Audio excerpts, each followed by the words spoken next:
The artist behind the controversial Crybaby Hill statue is speaking out for the first time, and only to me. I'm Braden Bates. After weeks covering this story, I took Tulsans questions to Ken Kelleher. Obviously, maybe me and some of the people there got off to the wrong foot in terms of how things were introduced or however that happened. But regardless, I really I try to find ways. I like to make art that inspires people. What did you think when you heard about the traditions at Crybaby Hill, what Crybaby Hill was? Oh my gosh. Yeah, I loved it. One, I just thought it was incredibly funny.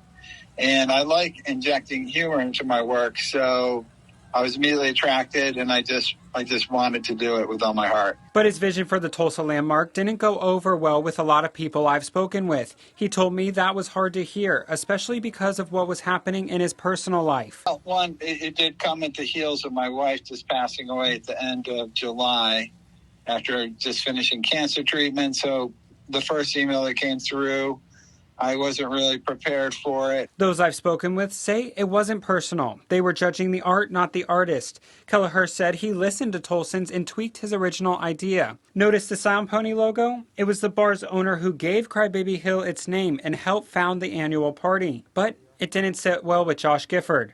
I don't know. The fact that the artist is using my logo to garner support at this point, that's a little bit upsetting to me as well. And I did reach out to the city to reach out to the artist to ask them to pull these social media posts down. I asked Kelleher why he used that logo. He told me it wasn't his idea. Well, basically, I was given that logo as something to consider incorporating into the piece. He says he thought it was cool, so he used it. He didn't know it was going to be an issue since the city gave it to him. I reached out to the city for comment. I was sent this statement that reads in part, the city is continuing to facilitate conversations between the artists and stakeholders to ensure that the end product is reflective of Route 66, Crybaby Hill, and Tulsa.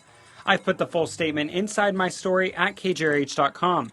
In Tulsa, Braden Bates, 2 News, Oklahoma.